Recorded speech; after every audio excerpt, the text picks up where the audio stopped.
Hello, my name is Kira Morris, and I will be doing a dive into the world of Coven written by Soman Chanani.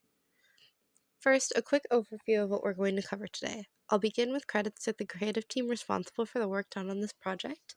We'll then move into what defines a graphic novel and whether or not this book is a compilation or a graphic novel. After that, we move into the specifics of the work, the act structure, and the characters. Beyond that, we get into more technical elements of the work, transitions, McLeod's idea of transitions, a page as a mini comic idea, and directional flow. We'll end the presentation with whether or not I would recommend this book and my final observations on everything I read. Now, let's get into it. Making up our creative team, we have the author, Soman Chainani. Our illustrator and typographer were the same person, Joel Ganari. A creative consultant also worked on this project, and his name was Jun Sekia. The entire work was then published by HarperCollins Publishers. A good creative team can really make or break a project, and this team did a fantastic job. Next up, dun da da da, Coven is a 272-page graphic novel. It is considered a graphic novel because it follows a singular storyline of Dot, Hester, and Anadil as they work to help the inhabitants of the Red Isle and restore balance to their people. Compilations need to have multiple stories or a collection of stories, each with their own dedicated endings, even if they involve the same characters. Moving on to our act structure, we'll begin with Act 1. Act 1 begins with page 1, obviously, and continues throughout page 96, ending with the established conflict. This act does follow the 3-act structure as the characters are introduced, their normal patterns are established, and then the inciting incident takes place. After that, we build into the conflict and end the chapter on an excellent cliffhanger. Act 2 takes up pages 97 through 148 and does unfortunately break the act structure. While one of the pinch points does occur within these pages, the Coven does not discover the truth nor solve the mystery until Act 3.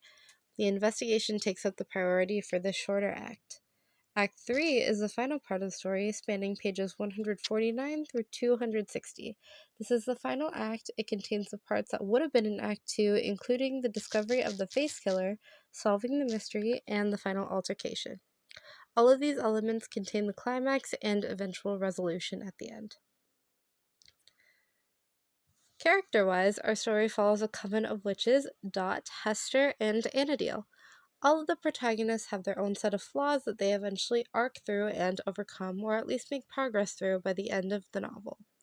For example, Dot struggles with her self-esteem and feeling like a part of the group, which leads to her investigation on their cases to take place alone. She opens up about how she's been feeling and is able to get reassurances from her coven about her abilities and their appreciation and admiration for her. Hester prioritizes fighting and their missions, often ignoring her teammates in favor of going after the bad guy.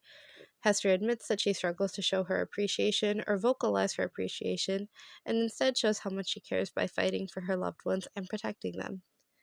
Anna Deal expresses her prioritization of the team at the expense of the job, which leads to her protection of them.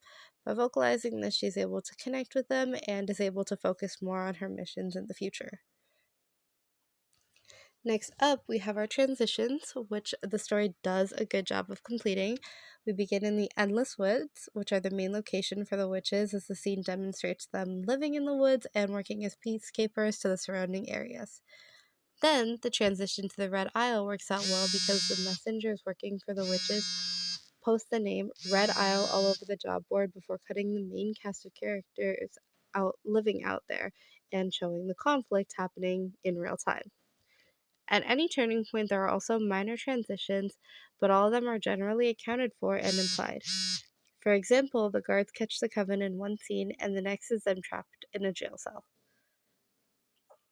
Speaking of transitions, we consider Cloud's idea of transitions. The Coven does follow some sort of panel dictations. The frames have different arrangements, with some being slightly higher or lower than the others, and some panels overlap others to indicate which should be read first or the order in which they should be read. Following McLeod's ideas, the text boxes of the characters speaking are all attached with lines indicating their order, or otherwise can be read in typical top to bottom or left to right arrangement. Transitioning over to Pages a mini comic idea, I would say that this can't apply to this particular story. Many of the pages are primarily artwork and don't always contain story elements. The pages rely on the understanding as a whole in order to make sense of key moments and turning points within the story. In terms of directional flow, most of the panels are well plotted and the text boxes make it clear what order they're supposed to be read in. I would say my only issue is pages that are primarily art that span across 2 pages require reading these spread across 2 pages as opposed to reading one page and then moving forward to the next. Now, in terms of recommendations, I certainly can't speak for all of my classmates, but I would say that most aren't particularly interested in this genre. I would likely turn my recommendation toward Kendall or Brianna, as it falls within the fantasy category and contains references to Wicca that I think both of them would enjoy as far as what they've said previously or what I've caught on to about what they do read. As far as my friends go, fantasy isn't typically their cup of tea either, and I wouldn't have much and they wouldn't have much of an understanding for the concepts of the world or the characters. I will say one of my friends would read it purely because 2 of the characters are girlfriends, and LGBT books are very hard to come by. For my final observations, I will state the obvious and say that the big reveals definitely need to be visual in order for them to be surprising if this is the chosen form of media. Comics tell a story of characters that needs the enhancement of images and dialogue to make the story the most effective. For example, one of the reveals at the end of Act 1 is far more surprising than the reveal in Act 3 because Act 1 doesn't state what the characters can clearly see and instead utilizes the visual aspect more than the reveal in Act 3. And before I depart, I will leave you with a fun fact, which is that the characters that form the Coven, Hester, Anadil, and Dot, are all originally from Chainani's debut book, The School for Good and Evil, in which they are side characters. Their storyline got expanded upon, and I suppose after graduation, they formed a coven, which resulted in this graphic novel. That is all from me. Thank you so much for watching, and I hope you guys have a wonderful day.